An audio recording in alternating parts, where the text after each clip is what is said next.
Ini adalah pengalamanku di dalam pemilihan presiden pertama kali di dalam hidupku. Nah, buat kalian yang baru pertama kali nyoblos presiden, tolong komentar dong. Karena sebelum-sebelumnya itu aku di kapal pesiar, teman-teman. Dan sekarang karena ada waktu dan aku di rumah, dan akhirnya aku bisa menentukan pilihanku sendiri. Sekarang aku bersama istriku ke tempatnya. Nah, sebelum ke sana katanya disuruh bawa KTP sih. Ayo kita siapkan dulu KTP-nya. Ayo kita nyoblos. Yeay. Let's go.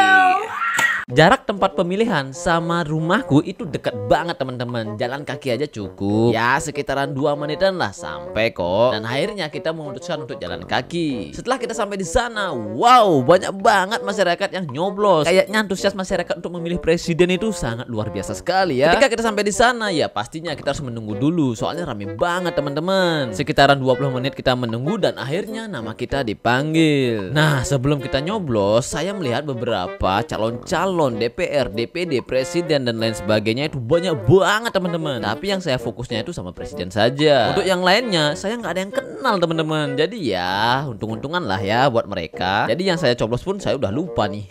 Dan akhirnya kita pun dipanggil dan saatnya nyoblos. Wah, ternyata nyoblos itu gampang banget ya. Setelah nyoblos ya udah selesai, kita pulang. Tapi perut kita keroncongan. Dan akhirnya kita membeli kentang goreng yang ada di jalan. Pas banget deket sama tempat pemilihan. Ya cukup 5.000 aja lah, soalnya lapar banget, teman-teman, menunggu. Nah, siapa sih pilihan kita? Rahasia dong ya. Siapapun yang menang jadi presiden di tahun 2024 ini, semoga Indonesia semakin membaik ya, teman-teman. Itu saja untuk video kali ini. Salam nyoblos, teman-teman. Dan juga Valentine hari ini. Wow, nyoblos apa lagi ya?